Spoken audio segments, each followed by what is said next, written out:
Hola a todo el mundo y bienvenido a mi canal. Yo me llamo Sirey. Soy abogada afro-latina, licenciada practicando la ley criminal, pero como todos ustedes, a mí me fascina cuando estamos hablando de casos de crímenes reales. En este video vamos a hablar del caso de Brenda Delgado. Si quieren más video en español, nada más dime allá abajo. Hi everyone and welcome back to my channel. My name is Desiree. I'm a licensed and practicing Afro-Latina criminal attorney who, much like the rest of you, has this severe fascination with true crime cases. Listen, the case we're going to talk about today actually concluded about a decade ago. This case was live streamed, and the fact that I've never heard about this case up until this past weekend is absolutely astonishing. This is a case of jealousy, rage, murder, envy, and doctors. This is the case of Brenda Delgado. But before we talk about Miss Delgado, who she is and what she has done, let's give a little bit of background, shall we? Brenda Delgado was born in central Mexico on June 18th of 1982. Brenda was the second of 5 children and the only daughter to her parents, Luis and Maria. Although he was working as a factory worker in Mexico, Luis didn't think that was enough. Much like many migrant families, mine included, Luis wanted to give his family a little piece of the American dream, and so he moved all of them to Dallas, Texas. The move to Dallas took place the same year that Brenda was born, 1982. After the move to Dallas, Luis worked as a construction worker while Maria was working cleaning houses as well as at the postal service. They wanted to do absolutely anything they could to make ends meet for their family. While her parents did absolutely everything they could to make ends meet financially, Brenda focused a lot on her studies, and she graduated from Skyline High School in Dallas. Following graduation, Brenda wanted to continue her studies and become a dentist, but unfortunately, the financial burden was far too great for her family. Being unable to fulfill her dream of becoming a dentist, Brenda decided that she still wanted to stick with her love of teeth, enamel, plaque, tartar, and everything in between. And she became a dental assistant while also working at a day spa and offering teeth whitening services. At some point following graduation, Brenda decided to leave her family, and that is when she would meet a man by the name of Ricardo Paniagua on a dating app. At the time, Ricardo was completing his residency in dermatology in Dallas, Texas. Also at the time of their meeting, Ricardo was in the process of finalizing a divorce. The relationship between Brenda and Ricardo lasted about 3 years, spanning from 2012 to 2015. At some point in 2015, Brenda discovered that she was pregnant, and after having a conversation with Ricardo, the pair decided it'd be best to not keep the baby. Brenda ultimately had an abortion. The year 2015 would grow to be a very, very impactful one for Brenda. After she had that abortion, she decided to enroll at Sanford Brown University in hopes of pursuing a degree in dental hygiene. And after the abortion, and after enrolling in college, Brenda and Ricardo were no. He decided to terminate that relationship, and Brenda was anything but pleased with his decision. Ricardo, being a noble guy, told Brenda that the pair could remain friends, and she kind of took that friendship to another level. Brenda began stalking him. She had his iCloud passwords, She had passwords to his email accounts. She had passwords to everything. She also had a key to his apartment. She was making sure to monitor all of Ricardo's daily activities in hopes of reconciliation. Through her sick and twisted obsession of stalking Ricardo, the pair would have random run-ins quite frequently. Ricardo se iba para la tienda, pero Brenda también se iba para la tienda. Ricardo se fue al parque a correr, pero Brenda también estaba en el parque corriendo. Ricardo se fue a bailar salsa y Brenda también estaba bailando salsa. Ricardo, completely oblivious to all of this, said that he thought all of these run-ins were just a mere coincidence. Oops. Through all of her resilient efforts, Brenda accomplished her ultimate goal of getting back together with Ricardo. And that relationship would last again for a few weeks before he left her again. 3 months after the final breakup with Brenda, Ricardo would meet another doctor, Dr. Kendra Hatcher, on Tinder, of all places. Ricardo was a dermatologist, and Dr. Hatcher was a dentist. And much like Ricardo, Dr. Hatcher was also divorced, and the pair seemed to hit it off quite swimmingly. On September 3rd of 2015, the pair planned to go to a beautiful long weekend getaway to Cancun together. But unfortunately, those plans would never come to fruition.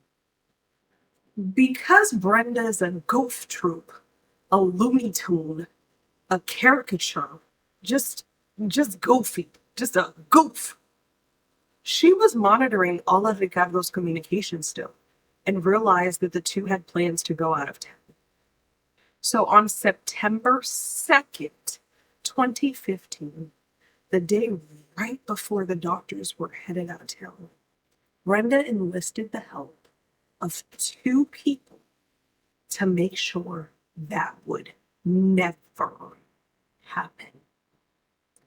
Dr. Kendra Hatcher was gunned down in the parking garage of her apartment complex and killed. Her death came nearly 3 months after being in a relationship with Ricardo.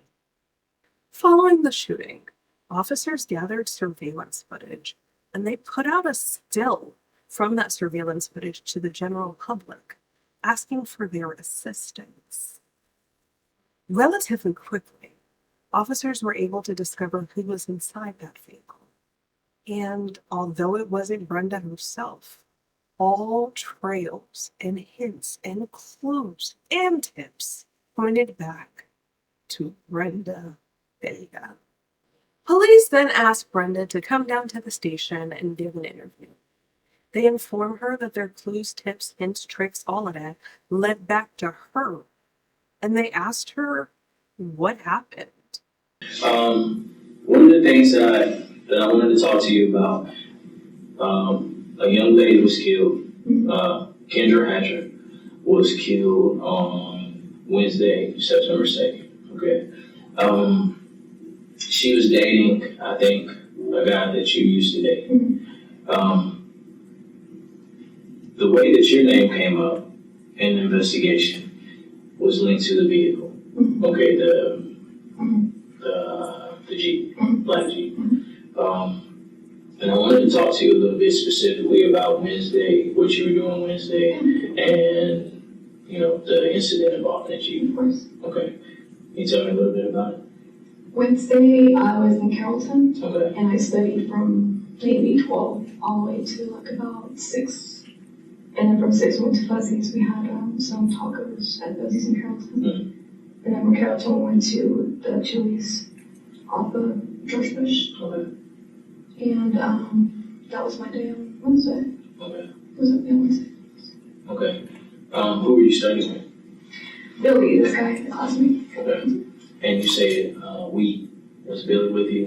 Yeah, we went to Fuzzies, yeah. We went to Fuzzies, we studied, Billy and I, we studied the whole day on Wednesday. All day on Wednesday? Okay. And did he go with you to all of those locations? He went with me to Fuzzies, and then another friend met up with me at Chili's afterwards. Okay. What's Billy's name? Billy Nguyen.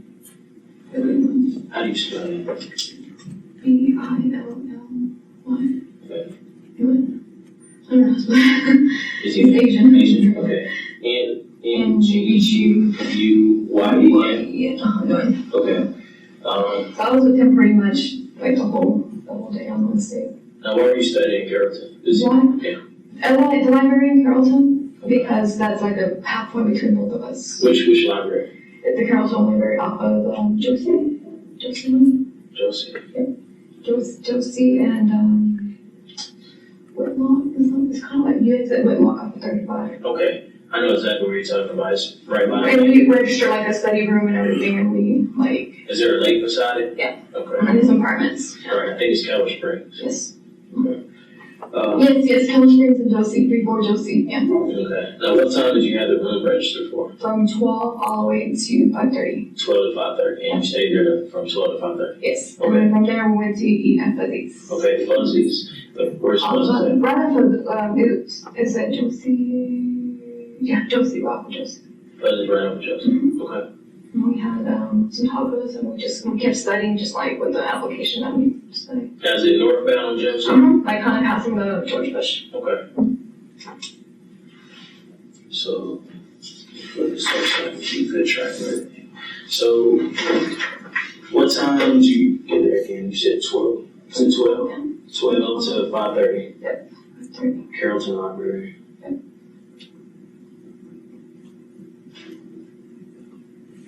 Okay, and from 5:30 to? Maybe like 6:30, we went to Fuzzies.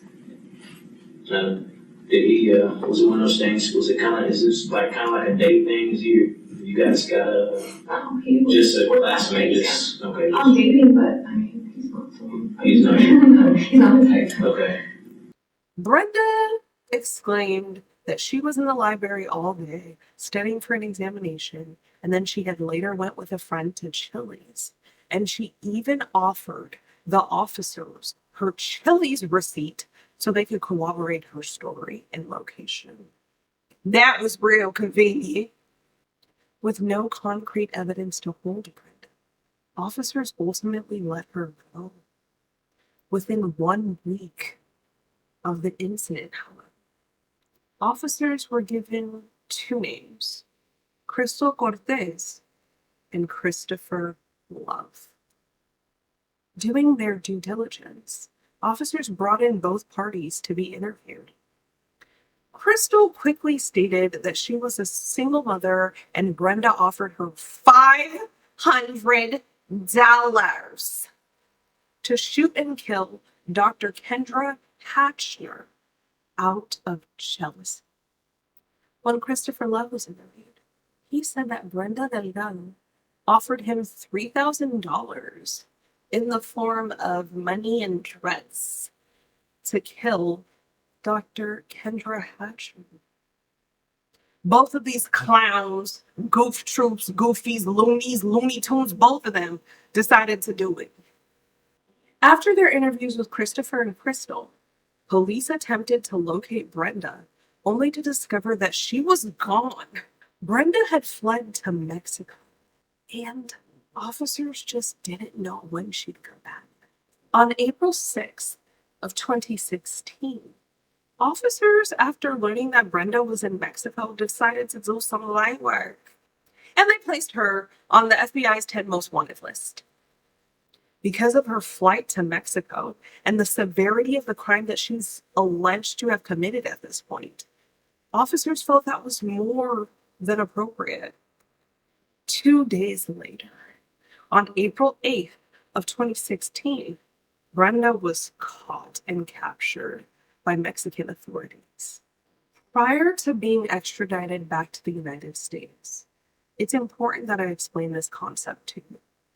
There are certain countries, by virtue of their extradition treaties with the United States, that if you choose to extradite someone who is in that country back into the United States on capital murder charges, you may not seek the death penalty. So, in essence, should Brenda be found guilty of the murder of Dr. Hatcher, she could not be put to death as the penalty. 6 months following her capture, and on October 6th of 2016, Brenda would be extradited back to the United States to face charges for the capital murder of Dr. Kendra Hatcher. So what exactly happened to Brenda's co-conspirators, Crystal Cortes and Kristopher Love? Well, Crystal decided to get kind of a little bit smart, a little bit, and she decided to cooperate with law enforcement in this case and the prosecution. She pled guilty in exchange for a 35-year sentence. Unlike Crystal, Kristopher Love decided to remain dead, and he took his case to trial.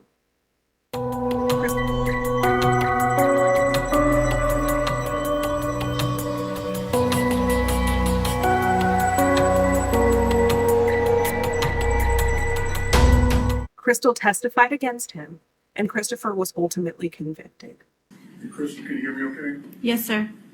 Okay, so far we have, you described some of the events leading up to the shooting, you described how you got into the apartment, into Kendra's parking garage, and you've shown us where you parked, right? Correct. Okay, but we have not talked about the planning that went into how all of that was gonna take place. Correct. Let me show you State's Exhibit 79. Who was that? Brenda Delgado.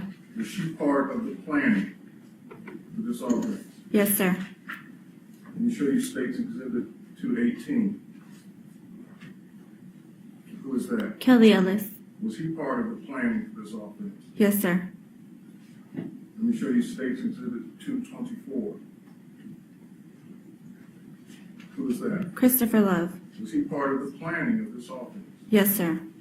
And in fact, did the planning of this offense take place at an apartment complex called Mandalay Bay? Yes, sir. Who lived at Mandalay Bay? I believe Mr. Love did. Would Kelly Ellis also be at Mandalay Bay? Yes, sir. And the discussions, can you see on the map on State's Exhibits 89, can you circle where the Mandalay Palms apartment complex is? And that's where the planning for this offense took place. Yes, sir. In apartment 1032. And tell the jury who's present during this planning. Me, Crystal Cortes, Brenda Delgado, Kelly Ellis, and Kristopher Love. Now, when you are talking about the offense, are you coming up with several plans or just one solid concrete plan? We're coming up with several plans. Tell the jury, what were the several plans? One of the plans were to inject her with the needle. Another plan was to shoot her directly. And another plan was to kidnap her. And did Mr. Love have a plan that he preferred? He pretty much said that it would be easier just to kill her with the gun.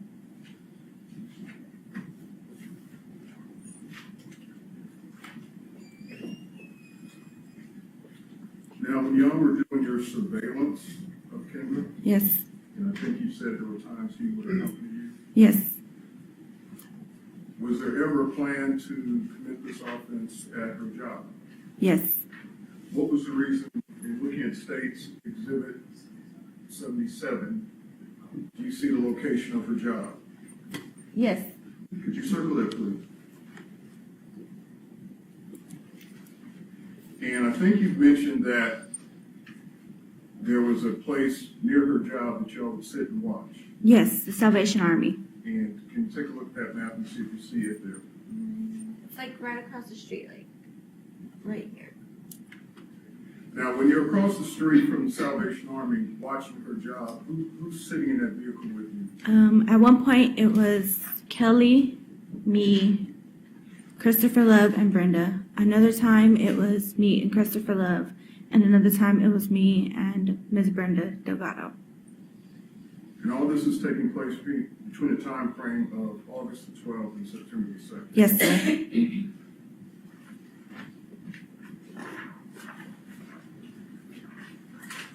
Now, on September the 1st,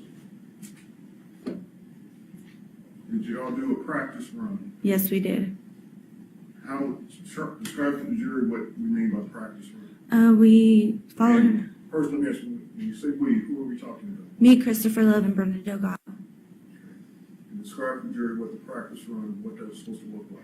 We were supposed to follow her from her apartment to her job, and we basically did that, and we went back to her apartment. Do you remember the time frame that y'all did this? I do not, sir. Do you remember who was front seat, back seat, passenger, driver? Yes, Brenda was the driver, I was in the front seat, and Kristopher Love was in the back seat. And why wasn't Kelly part of this practice run? Kelly Ellis? Because we excluded him in the practice run. Why? Because he was sloppy in his work. Talking too much? Yes, sir. Was there a concern that Kelly Ellis would say something that would get out? Yes, sir. Did Mr. Love share that concern with you? Yes, sir.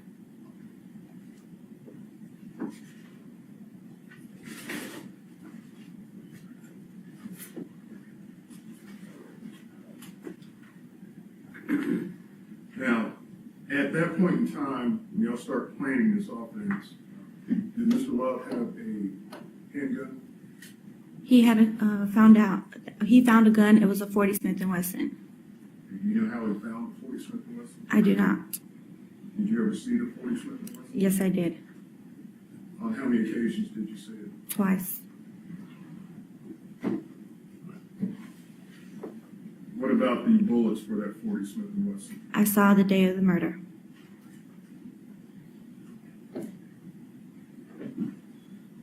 We have this moment, John.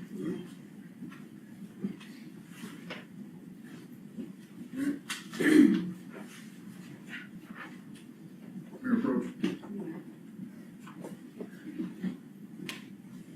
First, I want to show you what's marked as State's Exhibit 170. You recognize that? Yes, sir. It's the 40 Smith & Wesson that we used during the murder. And who was in possession of the 40 Smith & Wesson? Mr. Love? Your office State's 170. Okay. Commissioner Carter.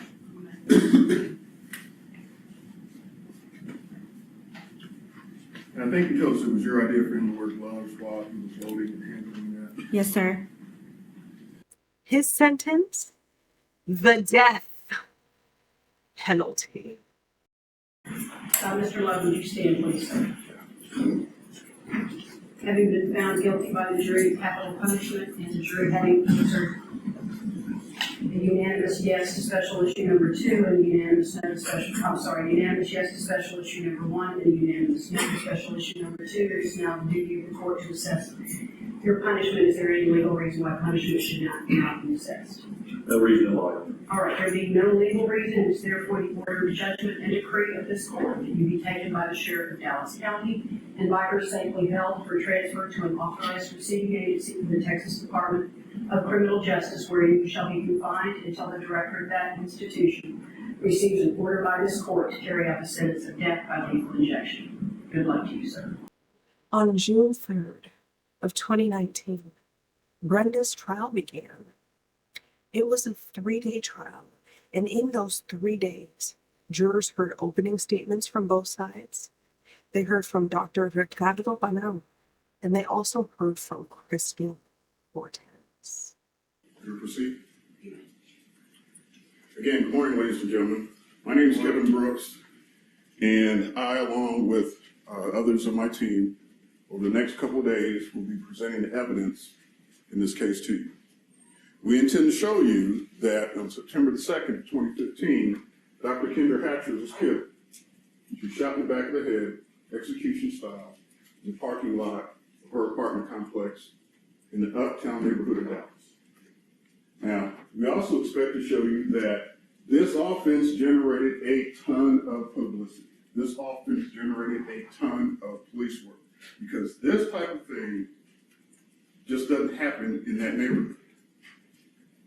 The evidence is going to show you that Dr. Kendra Hatcher had a new relationship in her life. A man by the name of Ricardo, Dr. Ricardo Paniagua. And the two of them had gotten very close in a short period of time. And in fact, the day after she was killed, they were scheduled to take a vacation trip to Mexico. But what Dr. Hatcher didn't know is that Dr. Paniagua had had an on and off relationship with that woman sitting over there, Brenda Delgado. And that he finally broke that relationship off with Brenda Delgado approximately February of 2015. He meets Dr. Hatcher in May 2015, and they become very close. But what the two of those people don't know is Brenda Delgado has refused to move on in her life. The evidence is going to show you that Brenda Delgado engaged in a pattern of trying to recruit people to help her harm either Dr. Paniagua or Dr. Hatcher. The evidence is going to show you that she recruited a cousin initially, and he turned it down. She then tried to recruit an old acquaintance from her early working days, and this woman, by the name of Jennifer Kelleron, she'll tell you that initially she said yes, she would do it. But she's also going to tell you that she came to her senses and backed out. But through Jennifer Calderon, Brenda Delgado meets another, a woman by the name of Cortes, and she recruits her into this plot to kill Dr. Hatcher. You will hear from Cortes. Crystal was arrested and charged with this offense the same as her. But she will tell you that yes, I agreed to do it in exchange for money. She will tell you that we followed Dr. Hatcher every day for almost 2 weeks, beginning around August the 15th. She will also tell you that they were able to meet a man by the name of Kristopher. He was recruited to take part in this plan. And he agreed to commit the offense in exchange for money and drugs because Brenda Delgado, for some reason, was able to convince him that she was part of the Mexican cartel. And if he committed this offense, he would have a lifetime supply of drugs and money. The evidence will show you that September the 2nd, Dr. Hatcher dropped by a friend's house, picked up a camera, but she had loaned the friend. You will see her park in her garage. You will see a gentleman get out of a vehicle and walk down where her car is. You won't see the offense take place, but you will see shortly after he leaves and walks down to her car, he's coming back. You will then hear evidence of a body being found in that garage. You will see the body in the garage. And you will also hear evidence from a person named Angelica Gordon. And Angelica Gordon will tell you that she was present in the apartment with Cortes, Brenda Delgado, and Christopher Love as they're planning this offense. At the end of this trial, we will have shown you beyond all reasonable doubt that Kendra Hatcher is dead, and she's dead because of the actions of one person, or the planning of one person, the desire of one person. Sitting right there. In listening to the prosecution's opening, I don't know if I really have an issue with it, but it wasn't really moving. It was lackluster and it just delivered the facts.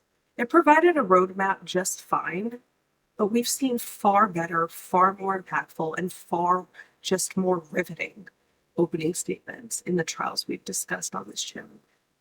Ladies and gentlemen of the jury, Dr. Hatcher is dead and she shouldn't be. But she is not dead because of Brenda Delgado. She is dead because of Crystal Cortes and a man named Kristopher Love. You never will see Kristopher Love. That is why she is dead and she shouldn't be. She is dead because Crystal Cortes saw an opportunity to rob, and then the robbery went bad, and Dr. Hatcher ended up dead.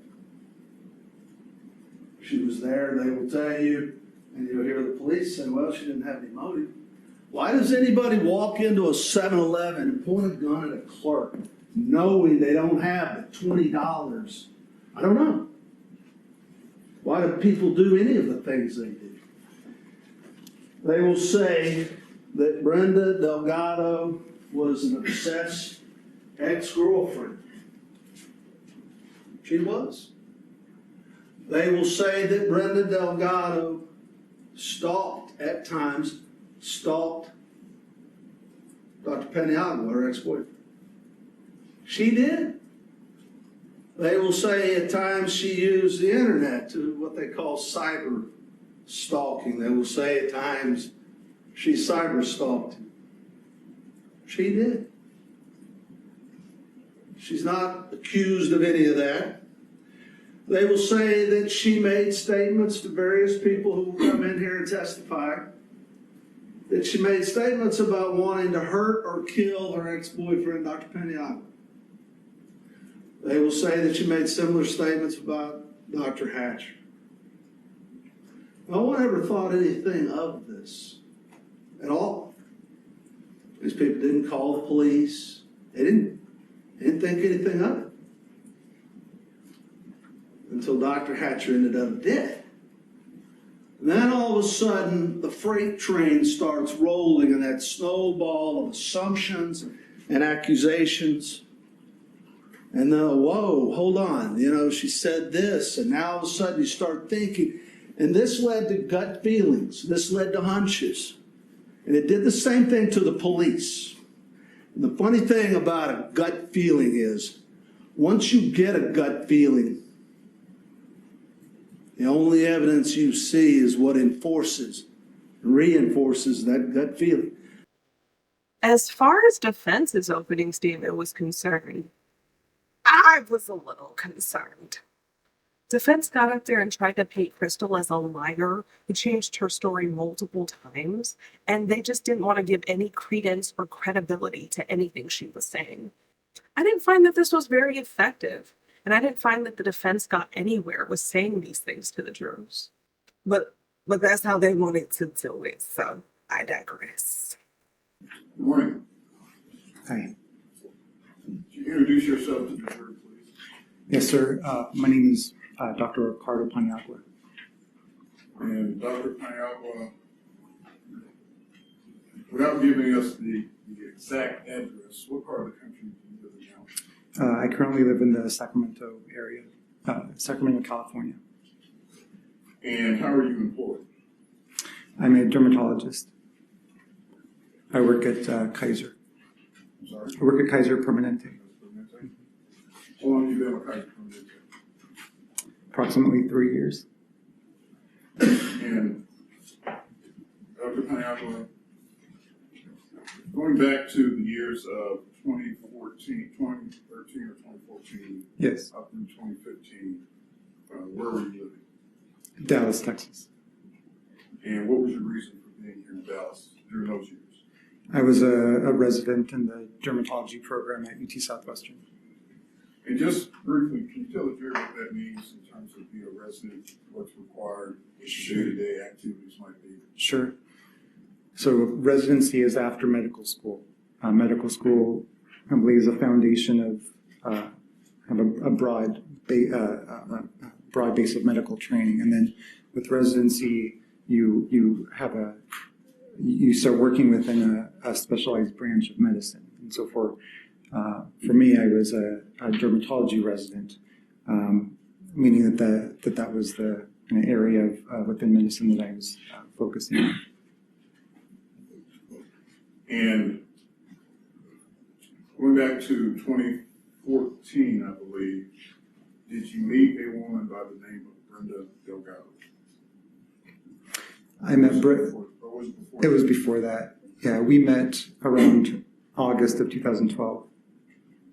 And did the two of you start dating in August of 2012? Yes, sir. And how long would you say that y'all dated?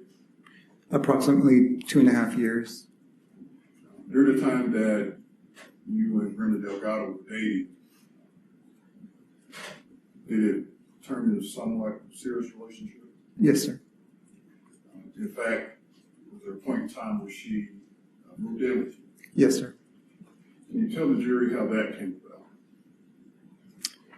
Was there any one event that triggered that, or was it a decision that the two of y'all sat down and said, hey, let's do this? Well, the circumstances were that Brenda was being kicked. She was asked to move out of her of what was her current residence at the time. She was living with her best friend and her best friend's husband, and she was told that she could no longer live there. So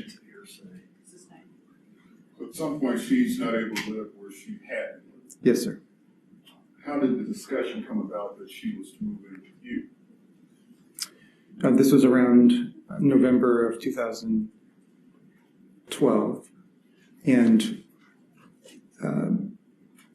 she asked if she could move in, And you agreed? and I agreed. Yes, sir. Would you say the relationship was, did you have the sense that that relationship was going somewhere? For a period of time, yes, sir. And then after a period of time, did it seem to you that this might not be the best relationship for you? Yes, sir. About when was that? Well, there were two major break points in the relationship. The first was in July of 2014, and then we started dating again later that fall of 2014, and the final breakup occurred February of 2015. So you have initial breakup when? Approximately around July of 2014. And then you get back together around when? After the first breakup? After the first breakup, it was around October or November of 2014. October, November 2014, was there an activity that you had started taking part in? So prior to that, around September of 2014, I had started to attend a salsa dance class. And what part of town was that in? It was north of Dallas. I could point it out on the map, but I don't recall right offhand. And while you're taking this salsa dancing class, was there a time where Brenda Delgado showed up at those same classes? Yes, sir. For the first 2 weeks, I was there in the class, and after about the second week, it was a weekly class, and after the second week, then Brenda started showing up at the class. Had you any idea that she was going to be taking the same class? No, sir. And so just so the point is clear, class starts, you're in it, then later on, she's part of the class. Yes, sir. And in conversations that you and I have had, we talked about what takes place during those classes. So this was this was the type of class in which the partners rotate. The men rotate from one woman to another. The time at which you dance with one individual is 3 to 5 minutes typically. And so if you're going down the rotation, at some point you end up having Brenda as your dance partner. Yes, sir. Is that difficult? At first, yes. And as a result of partnering up, did the two of y'all start talking with each other again? Yes, sir. We started talking a little bit more even while we were dancing with each other. And then after class, we started to practice, and that kind of reintroduced each other into our lives, and eventually we decided to give the relationship another try. So the two of you make a decision to, let's try this again. Yes, sir. How long does that last? That was from approximately November of 2014 until February of 2015.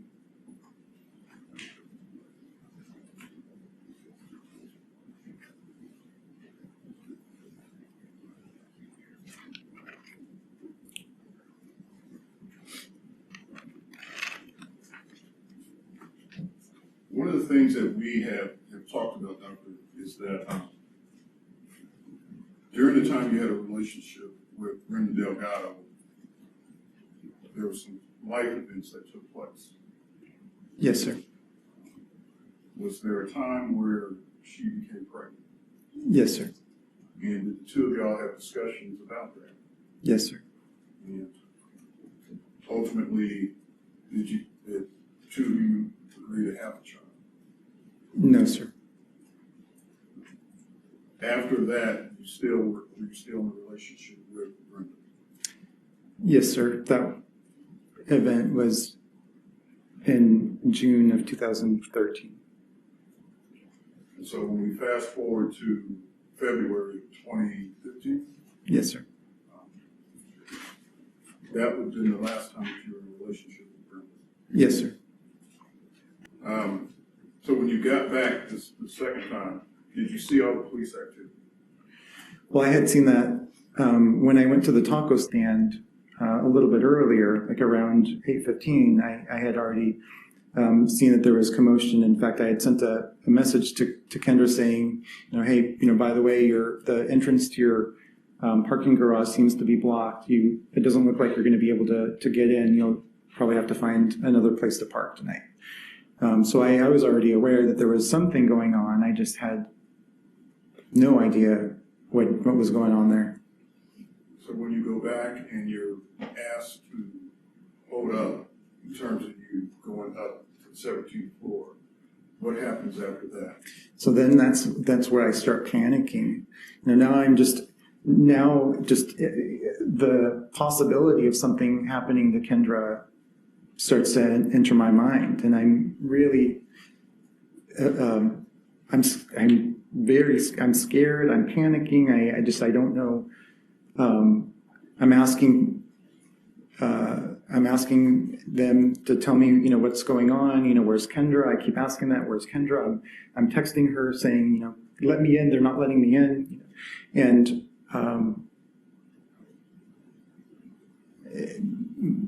they bring me to the back room, and when I'm in the back room, there are a number of investigators, there are policemen, and